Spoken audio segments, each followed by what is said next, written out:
Welcome to Marvel Champions Podcast. It's a podcast about Marvel Champions, the card game. I'm your host, Scott, and with me, as always, my co-host, Ryan. Yep. And for the listeners, we're doing it again. We're getting us a review from the Agents of S.H.I.E.L.D. box. It's taken us long enough. That's right. The New Avengers. Asterix. New Avengers. Ooh, interesting. No. Don't confuse the people, because by the time this comes out, the Civil War box is either out or about to come out, and that might confuse some people. Should have been out last week, okay? Okay, hold on. Fantasy Flight had some delays. All right, That's man. right. All right, man. Someone in Europe has already got it and leaked all the photos. I'm just kidding. That's probably true, but Probably. boo. All right. No, we're talking about some Thunderbolts. Thunderbolts. I think probably most people know what I'm referencing there. Yeah, everybody. Our demographic on the statistics say yes, everybody knows that. Okay, good. Except for like the 3 people under the age of like 25. So. No, it's because those are the only people that can afford this, right? True. I'm just kidding. No, there's tons of younger players in this game. Yeah, that's right. All right, so let's get into some Thunderbolts, Ryan. Thunderbolts. Citizen V.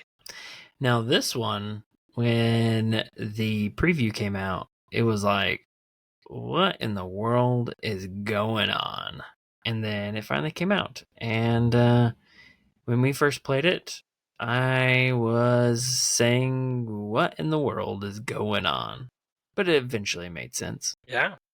I think one of the big things with Citizen V is he can't be defeated unless there are 1 per player Thunderbolt minions in the victory display.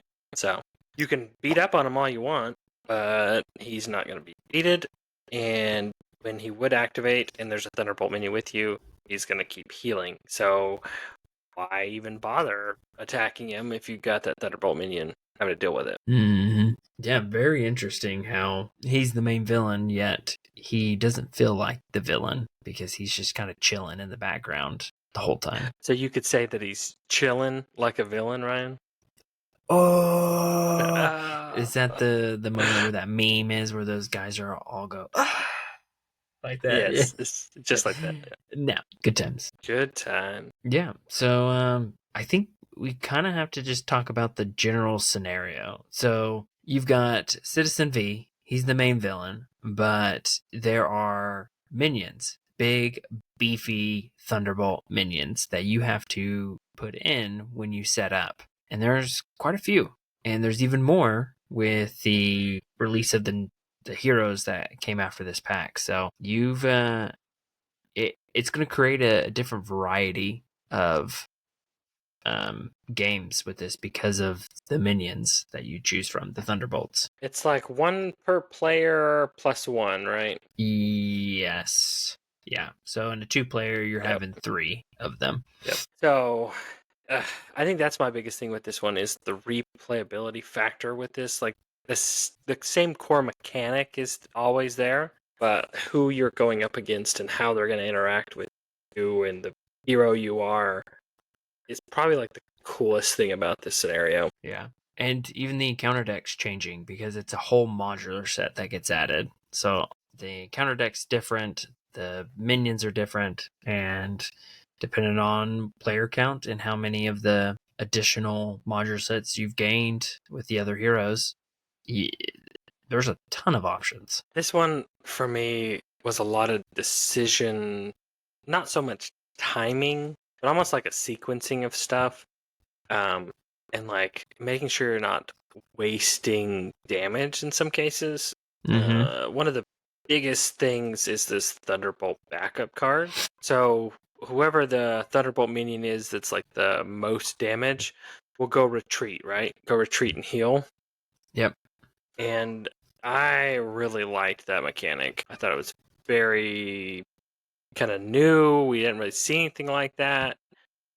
Yeah, it's pretty cool. Yeah, I think I liked this more than Sabretooth because he's the other like big healing villain. This one I feel like you could manipulate a little bit to make sure you're not getting cheated on who's you know someone's getting healed, but you can kind of try to manipulate it to be the one you want it to be. Whereas like Sabretooth, it was totally luck of the draw, whether he healed a bunch or a little every activation. Yeah, I thought that changing it really made things interesting, and it encouraged you in a way to like, hey, whoever the villain or the minion that's chilling, healing, you can attack it, go for it.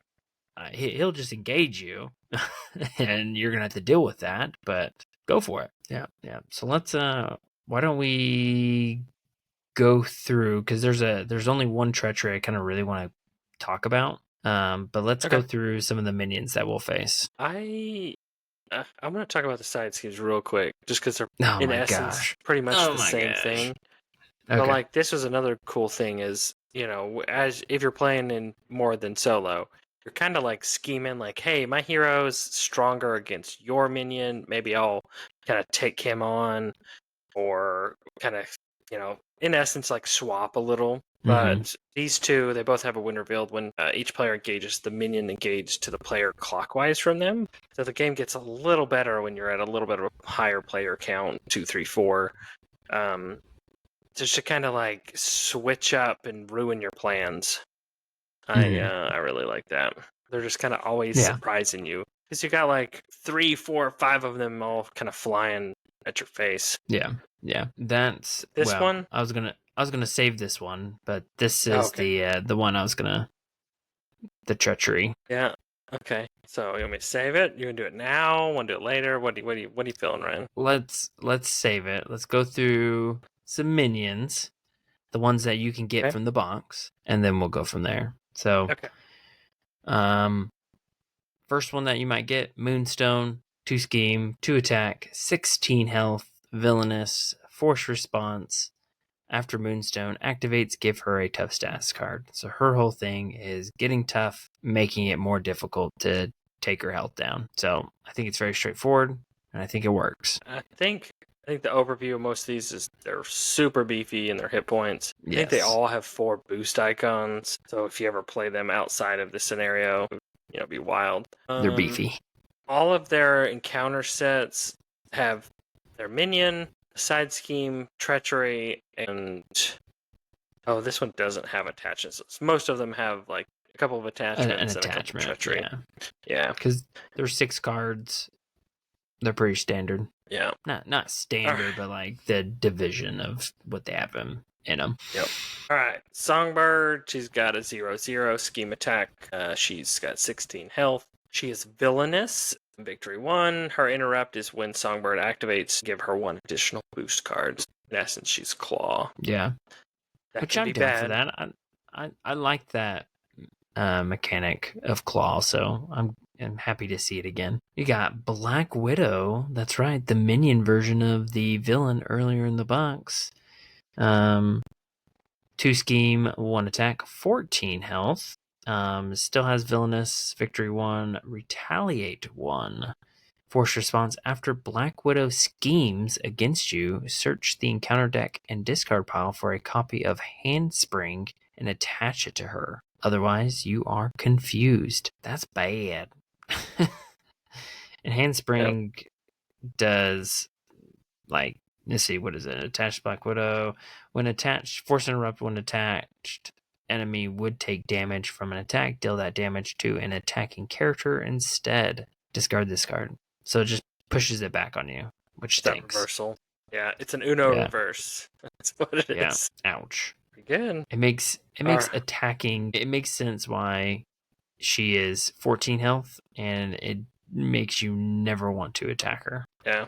Well, I mean, if she gets that handspring, it's on there, so I guess you just send a dink ally to deal with it. Yeah, you should do a dink attack just to try to get rid of it. All right, Mr. Radioactive Man. I think this is the 3rd time we've seen him. Trivia question of the day. Ryan, can you name the other 2 times we have seen Radioactive Man? Masters of Evil. Correct. I don't know the other one. Oh, Ryan. I will give you a hint. It is a Nemesis minion. Nemesis minion Radioactive Man, Gamma. All right. Give me the hint. Give me the hint. Give me the hint. Okay, so this is a box hero. So that should narrow it down for you. Sort of. I'll give you another hint if you want it. Mm-hmm. This character, the hero, is female. Oh man, it's not Spectrum. It is Spectrum. Is it really Spectrum? It is. Yep. Yep. Radioactive Man is Spectrum's nemesis minion. I don't remember that. You get no points because you said it's not Spectrum. I got negative points on that one. Those negative victory points. All right. Radioactive Man. He now has like Scarecrow look to him, so that's pretty cool. 1 scheme, 2 attack, villainous, 18 health, and after Radioactive Man activates against you, deal 1 damage to each character you control. That radiation's getting to you. It's like Chernobyl a little bit, so. Too soon. All right. I want to point out one with him. Which one is it? Is it his runaway nuclear reaction side scheme is crazy. But the whole thing is like, after Radioactive Man is dealt any amount of damage, place an equal amount of threat here. Then if there are 10 or more threat here, deal 10 damage to each character.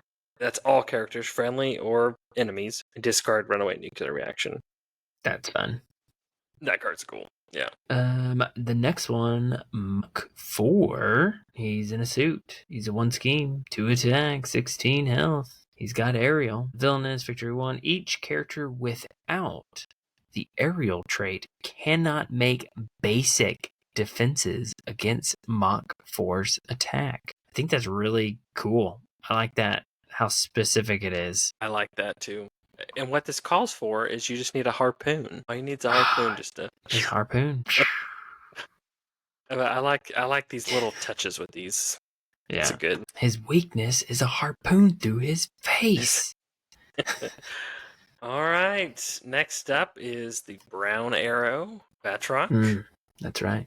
1 scheme, 2 attack, 16 health, villainous, like everybody else, victory 1.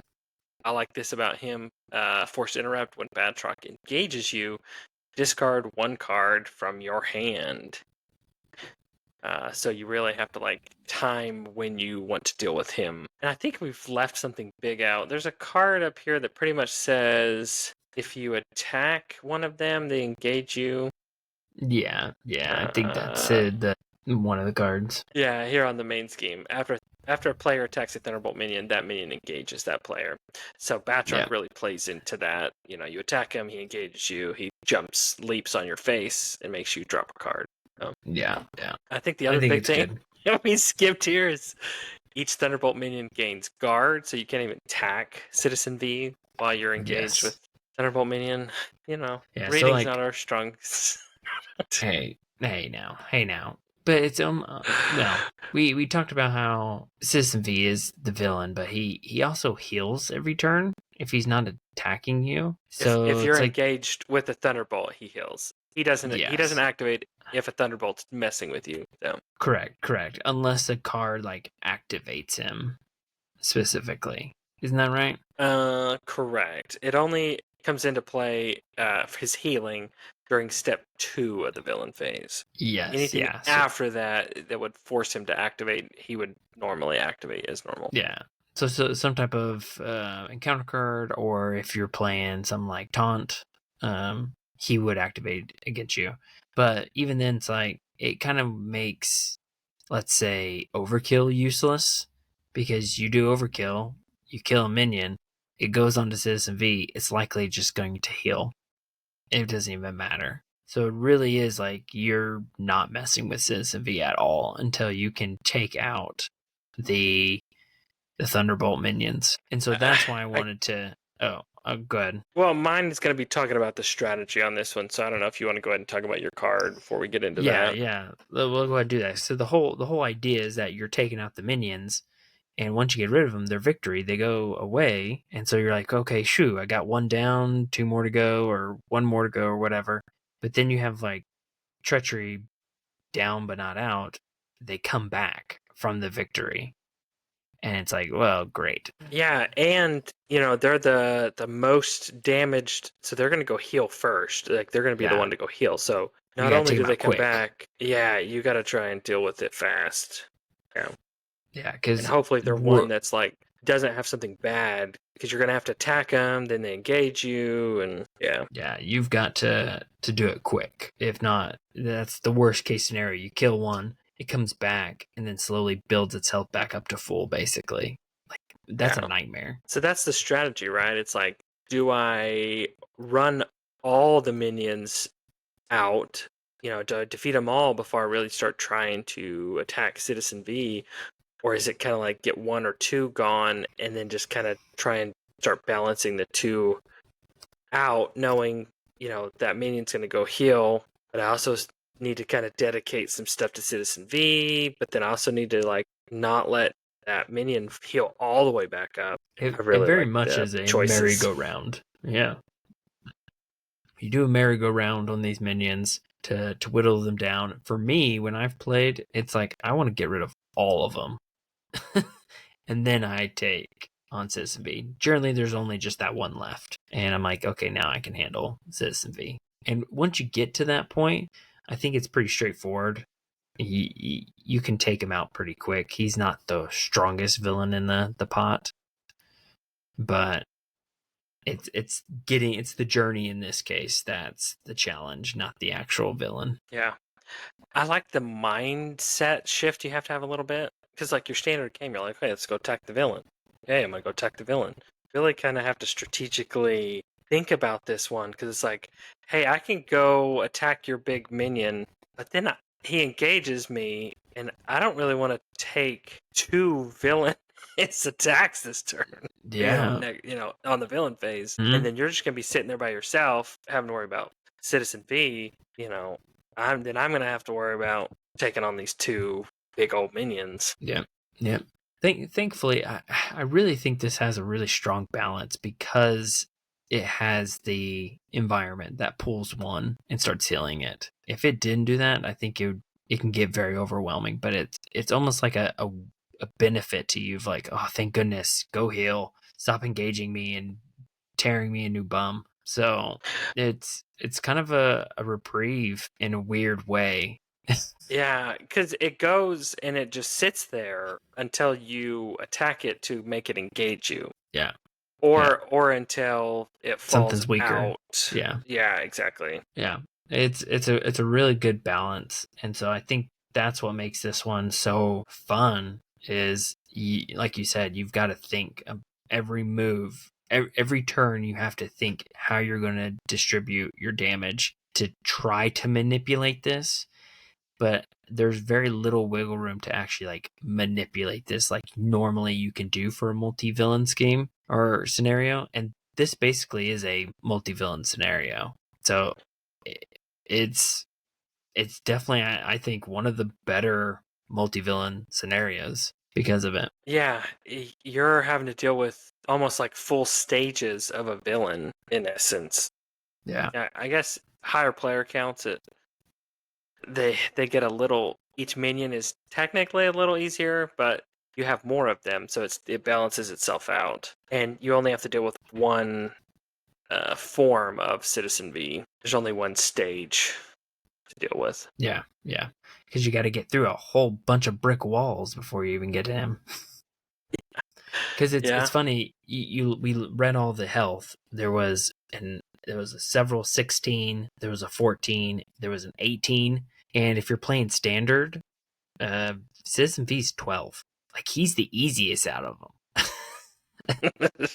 But even if you're doing expert, he's 16. He's the same as these other ones. It's a very interesting like pathway of defeating the villain. I like how each of the Thunderbolt minions they add to the encounter deck, so you get to kind of see some of their stuff coming out. Like Citizen V's player cards, his encounter deck total is pretty small. It's really getting built on those additional cards from the scenario encounter sets. Yeah.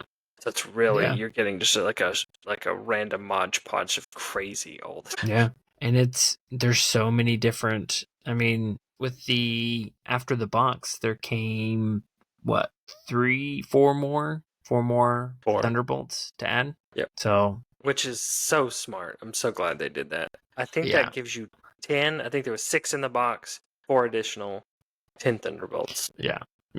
Whoever came up with that that's a win on them. So, and like the other thing I was going to point out, I kind of touched on a couple of them, but so much like emphasis on detail went into a lot of these builds for these modular sets. Like another one with Radioactive Man, which is cool, is his radiation exposure.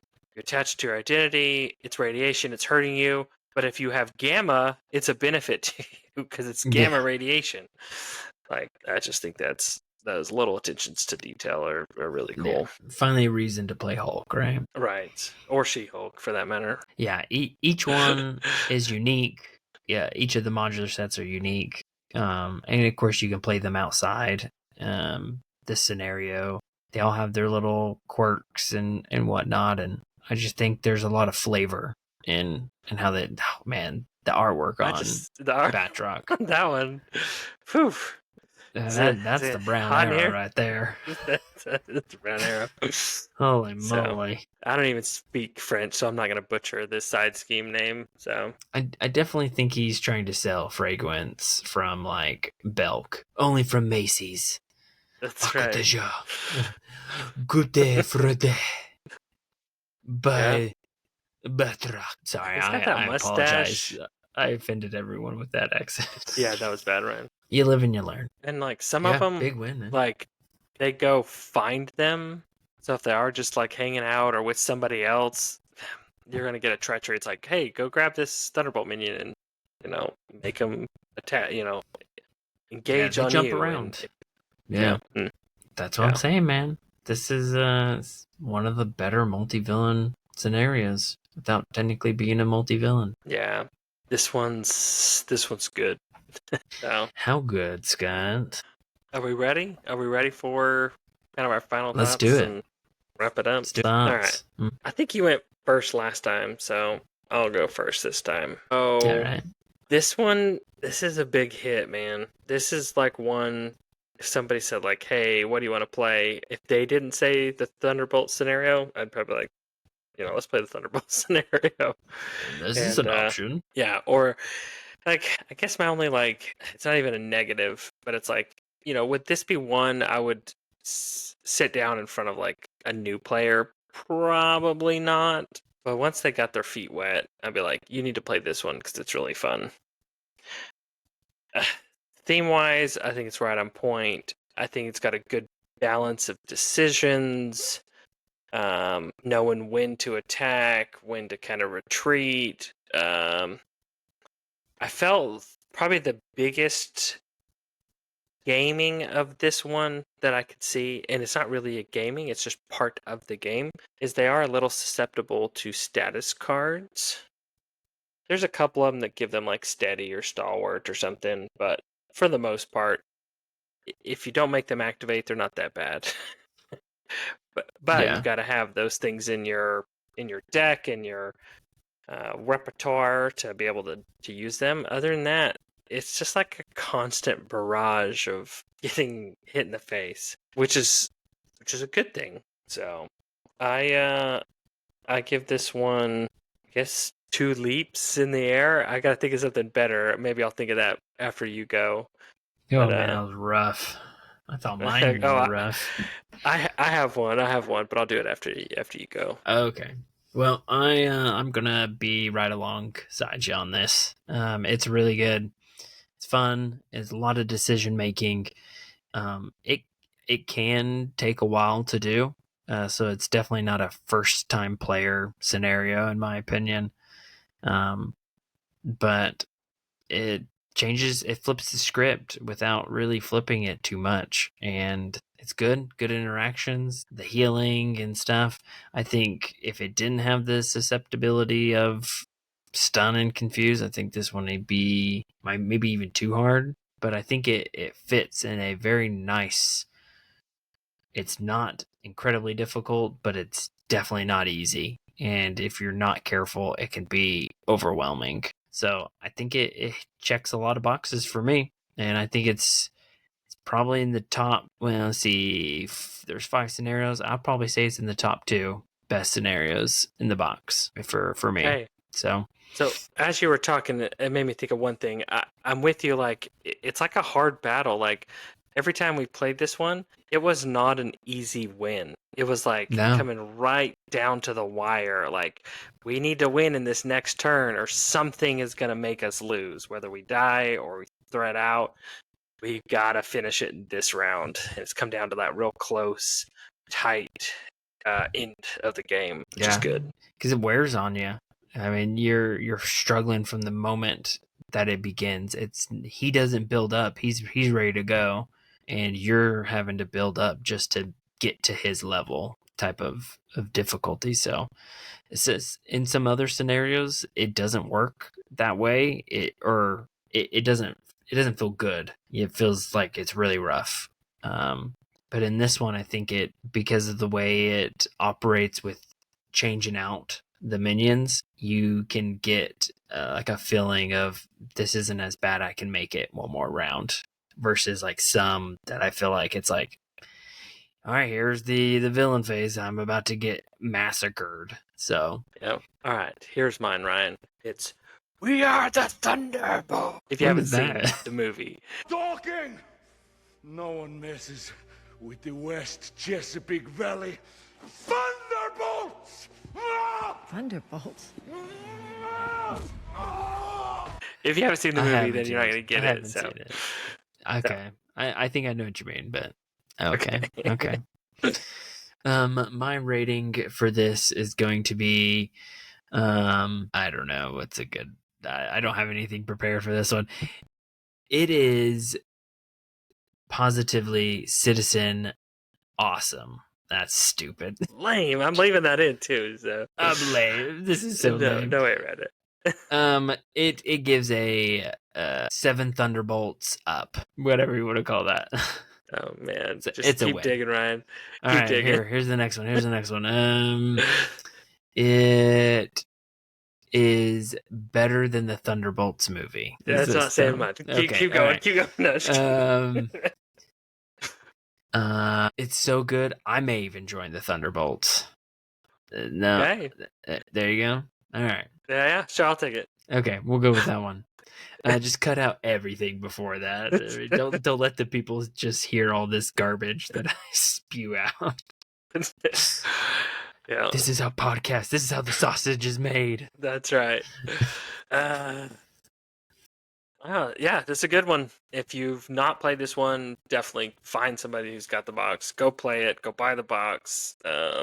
This one is really good. Yeah, play it with us at MCDC. We'll be there. Right.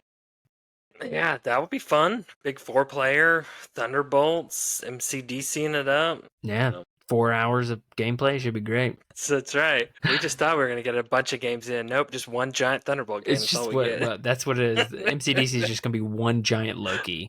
Everyone's playing it. That's right. Just one game. Just one game. Yeah. That lasts multiple days. So yes, yeah. We'll break the Guinness World Record for the longest Marvel Champions game. Hey, there you go. Cool beans. All right, one more villain to go in this box. Maybe we'll do like a mini little box as a whole. Maybe at the end of Baron Zemo. Yeah. Who knows? We got to rank them, right? That's right. We still have 2 heroes to get to. We got a Civil War box coming out in a few weeks. So, yeah, there's a lot going on. I did hear that their like in-flight report is going to be at PAX, which is going to be in November. So, okay. I'm torn on what they're going to do for that. So it's like everything's been announced except for the 2 heroes that are been silhouetted, right? So do you just announce the 2 heroes there in a month and a half? Or, see, this is my thought. This is what you have about 6 weeks, so you go ahead and dump both heroes reveals, and then your big reveal is the next box for the in-flight report. That's my I think we'll guess. I think we'll get articles. for the two. You think so? Before the in-flight report? Hey, maybe we'll get one this Thursday. Well, when you say this Thursday, this is coming out in like 2 weeks, right? I know. But either I'm right or I'm wrong, and maybe I'm telling the future right now. Who knows? Who knows? The Shadow knows. That's who knows, right? The Shadow. Okay. The Phantom. All right. Yeah, all the things. Thanks for listening.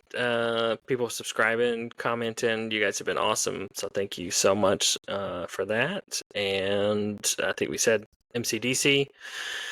Come if you're going, give us a shout and give us a play. That'd be cool. And we got a reveal coming pretty soon. Hopefully, something like that. And yeah, as always, reach out to us, marvelchampionspod@gmail.com. Comment on us, or if you always just listen, because then you can go from a chump to a champ by listening to the Marvel Champions podcast. Thanks. Like and subscribe and other things. And if you too want to join the Thunderbolts, sign up on There'll be the applications. podcast. Yeah. The application. Thunderbolts Anonymous. That's right. Good luck. Good luck. See ya.